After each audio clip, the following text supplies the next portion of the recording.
Essena O'Neill didn't quit social media, she simply redirected it to her website. Hello, my name is Instagamer, and today we are going to be taking a look at a video by Essena O'Neill, which has kind of taken over all social media and even traditional media, and I'm going to share my thoughts with you on it. Since her original video was deleted, I'm going to include snippets of her original video here, along with what I think about this, and is social media really as bad as she makes it out to be? I know a lot of other social media personalities and just how fake it all is. Okay, let's just stop right here, and I'm going to make my main point I have in this entire video. Social media is not fake. Social media is a tool, and the only thing that can make it fake is how you use it. And yeah, like I was making changes in a small amount to do with veganism, to do with whatever, positive thinking.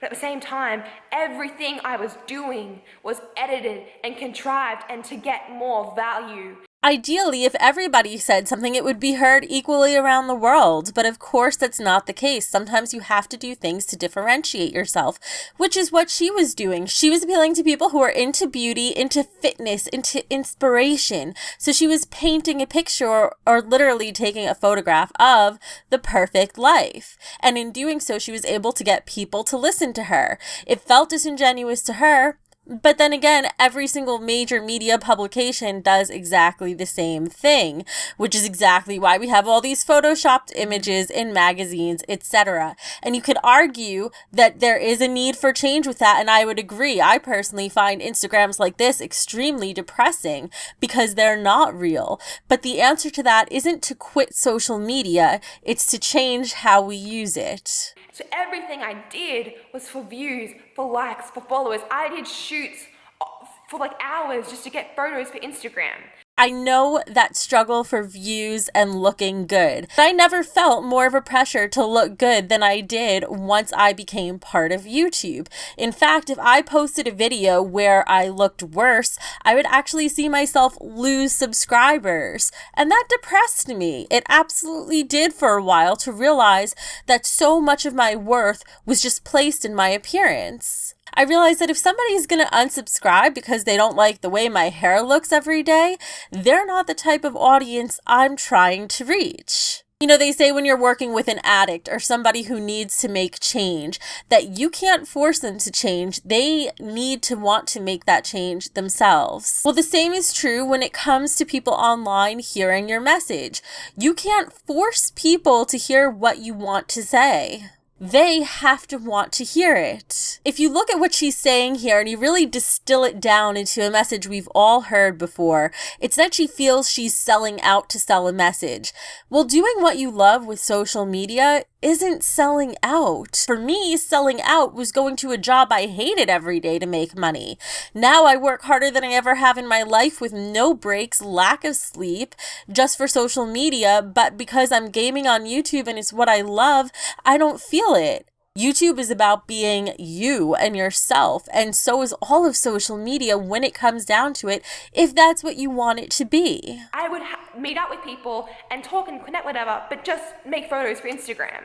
That's just called having a business relationship, right? How many times have you worked a job and you had friends at that job that you maybe even felt you were close with, but when you stop working at that job, you're not friends with them anymore? It's because they were business acquaintances. And business relationships are totally okay to have. There is nothing wrong with that. I remember looking at pictures of these models and then looking at my thighs and stomach in the mirror and thinking, do I look like that? How can I look that? I remember Googling models like centimeters of their waist and their thighs and then measuring my own to compare. At 12, I told myself I would be of value the more views I got on YouTube. She is portraying a struggle that we have all felt, right? We see somebody in the media and we compare ourselves to them and we don't feel good enough. And in her case, she decided she wants to feel good enough. So she's going to do it by achieving a high enough number of subscribers, etc., and placing her value in numbers. In this case, the numbers on social media rather than the numbers of centimeters around her waist. Now, that's where she went wrong, and it's not social media's fault. I can't blame her for that thinking. I think it's totally normal thinking that many people feel because they want to feel loved and accepted. However, what if she said that her value was going to be that you don't have to look like those models and you're still beautiful? What if she posted an Instagram photo of a model with a 24-inch waist and then her with, let's just say, a 28-inch waist, and she was showing that this is still beautiful? Or what if she showed, instead of these candid, staged photos of her at the beach, what if she showed, or anybody showed, a picture of them at the beach and under the harsh sunlight? Maybe it shows some cellulite or they look unflattering, but they're having fun in the picture, and they show that regardless of how you look, you can still have fun. That is how you want to provide value. So it's no wonder that she was so unhappy with what she's doing, and I applaud her so much for standing against people who do that. But if you're not happy with being that, change it. Instead of quitting social media completely, use your voice for change on it and be who you really are and show people that being that person is okay. There were shoots, styled pictures of what I was eating, carefully edited videos on YouTube. I did everything in my power to prove to the world that, hey, I'm important, I'm beautiful, and I'm cool. Everybody is important. And even if you have 1,000 subscribers on YouTube, since she mentioned YouTube, instead of 100,000, instead of 1 million, you will appeal to the brands and the people who look for someone like you. And there's only one person who is you in the entire world.